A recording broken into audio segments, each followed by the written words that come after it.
এক অবিশ্বাস্য সাম্রাজ্য। জ্ঞান, শক্তি আর সৌন্দর্যের এক বিশাল সোনালী যুগ। কিন্তু এর উত্থান কিভাবে হয়েছিল? ১৪০০ বছর আগে আরব উপদ্বীপে মরুভূমিতে এক নতুন তারার উদিত হলো ইসলাম। হজরত মুহাম্মদ সাল্লাল্লাহু আলাইহি সাল্লামের মাধ্যমে আল্লাহর বাণী পৌঁছে গেল মানুষের মাঝে। ইসলাম একটি ছোট বৃক্ষের থেকে হয়ে উঠল একটি বিশাল বৃক্ষে। মদিনা হিজরতের পর মুসলিমরা একটি বিশাল সাম্রাজ্য গড়ে তোলে। প্রতিকূলতা সত্ত্বেও তাদের বিশ্বাস ছিল অটুট। বদর ও উহুদের মতো গুরুত্বপূর্ণ যুদ্ধগুলো ইসলামের প্রাথমিক ইতিহাসে এক নতুন দিগন্ত উন্মোচন করে। এরপরে এলো খিলাফতের যুগ।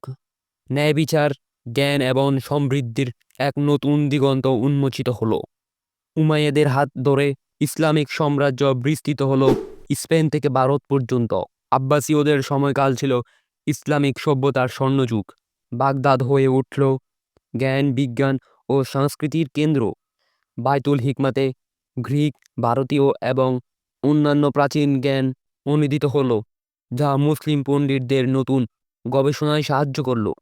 ওই সময়ে জন্ম নিয়েছিলেন আল খাওয়ারিজমি, যিনি বীজগণিতের ভিত্তি স্থাপন করেছিলেন। ইবনে সিনা, যার চিকিৎসা শাস্ত্রের জ্ঞান ইউরোপেও সমাদিত ছিল। আল বেরুনি, যিনি জ্যোতির্বিদ্যা ও ভূগোল নতুন দিগন্ত উন্মোচন করেছিলেন। তাদের অবদান বিশ্বকে আজও আলোকিত করে। তবে সময়ের সাথে সাথে ইসলামিক সাম্রাজ্যেও দেখা দেয় দুর্বলতা। অভ্যন্তরীণ কোন্দল, ক্রুসেডের ধাক্কা এবং মঙ্গোলদের আক্রমণে এই বিশাল সাম্রাজ্য ভেঙে পড়তে শুরু করে। তবে ইসলামিক সভ্যতার জ্যোতি একেবারেই নিভে যায়নি। পরবর্তীতে অটোমান, সাফাভি এবং মুঘলের মতো শক্তিশালী সাম্রাজ্যগুলো ইসলাম ও সংস্কৃতিকে বিশ্বের বিভিন্ন প্রান্তে ছড়িয়ে দিয়েছিল। আজ বিশ্বের প্রায় ২ বিলিয়ন মানুষ ইসলামকে অনুসরণ করে।